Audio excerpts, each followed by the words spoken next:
Hi guys, I just thought I'd do, one more video before we get ready to leave on our trip. I should have some time while we're on our trip to do some more in-depth videos.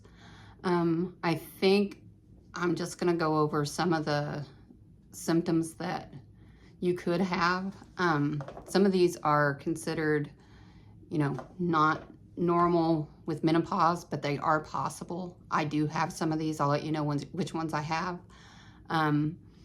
There are, and these are just some, you can find list after list. And if you talk to women, it's just amazing some of the symptoms that people can have. Burning mouth syndrome. It can be like your tongue feeling like it's burning or tingly. I describe it, it's almost like my lips are chapped and the burning chapped, but it's like right along the edge on the inside and it tingles and it's just, my lips are on fire. That has gotten better some since I've started taking the progesterone. I've started exercising and changing my diet, plus I take a few supplements, so not sure exactly what's doing it. I do recommend, a friend of mine recommended B complex vitamins or vitamin supplement, and it does seem like it helps me a little bit. So I'll try to get a list of those up next week on what I'm using and what seems to be working for me, what didn't work for me. But electric shock sensations, my mom gets these in her head. I've had them a couple of times in my head, but I get them just in my body in general, usually my legs or my feet. I think you say this, tinnitus, which is ringing or buzzing, or even a hissing or clicking sound in your ears. It can be constant or intermittent. I've had this pretty much on and off throughout my life, so I don't think it's menopause related for me. Itchy skin, skin sensitivity. It could be a loss of sensitivity, but it could also be like sensitive to your clothes or sensitive to somebody touching you. I'll just be honest. There's times where my clothes just piss me off because they're rubbing me the wrong way. Nipple discharge, I don't have that, but I guess that's something else that some women are dealing with. Gum disease, that I don't have from this, but I do have it. Hormonal acne, thankfully I don't have that one. Urinary tract infections. I've had a lot of urinary tract infections throughout my whole life, but I kept going to the doctor for the last couple of years thinking I had a UTI, and I've had so many of them, I know what it feels like when it starts coming on, and I just go ahead and go to the doctor, get some medicine, be done with it. But I kept going to the doctor, and they're doing the cultures and they're trying to figure it out, and there's nothing wrong. I don't have any infection. Well, through my research, I found out that it's really common to have that feeling, like that pressure and that urge to pee, even though you don't really have to pee. And that's one reason that older women tend to get UTIs and not even know they had them. I had one once and didn't know until I went to the hospital for something else. But, I just thought, how can you have a UTI and not have any symptoms? Well, it's very possible. And there is a reason why older women, especially women much older, and they will have these sensations and they're so used to it, they don't even think about checking for a UTI anymore.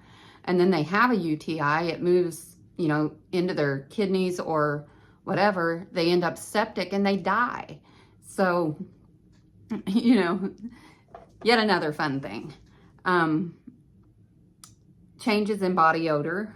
I've noticed that I, smell a little sweatier, and I don't know, I have heard other women talk about, they just smell different to themselves.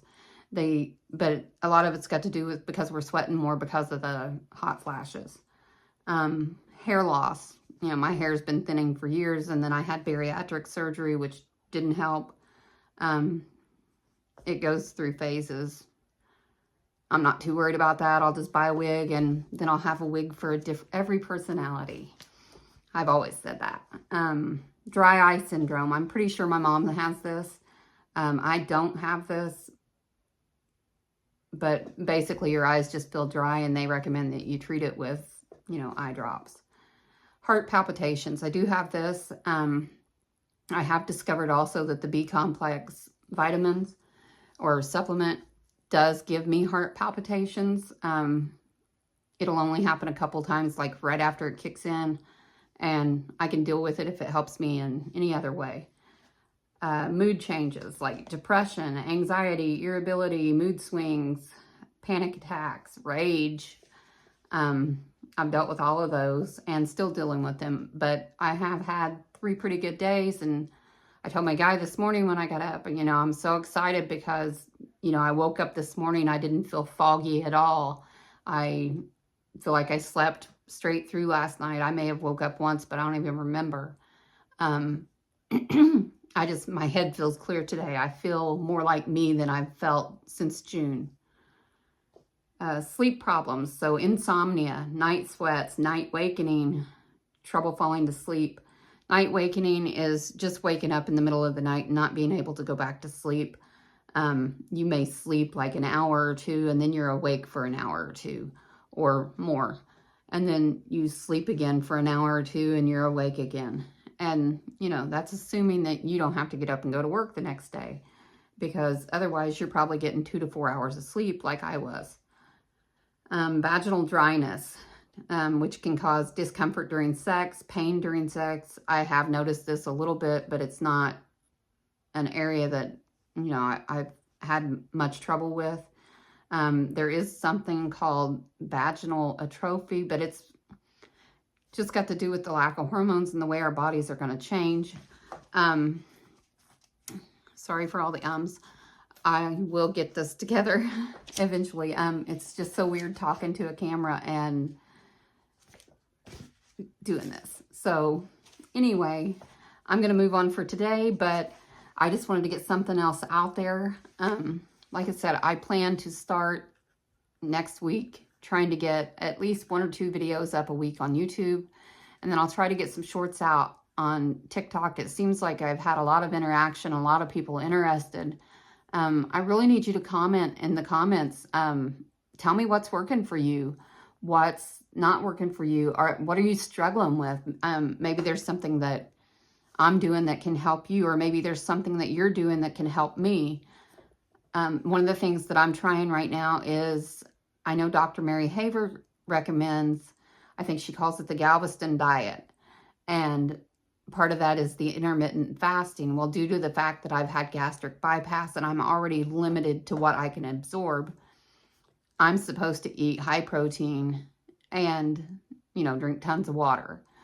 But I can't do intermittent fasting because there's no way for me to get the nutrients that I need in the limited time I would be eating that day. Even if I give myself an 8-hour period to eat, I can't constantly be eating in that 8 hours. So it's hard for me. And I can only eat such a small amount.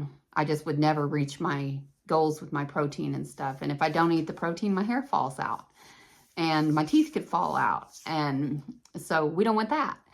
All we need is a new issue. So I am looking into plant-based, and I'm thinking, I don't know that I will go fully plant-based, but I am trying to do, you know, at least so many meals a week plant-based. So we'll see how it goes. I'll let you know.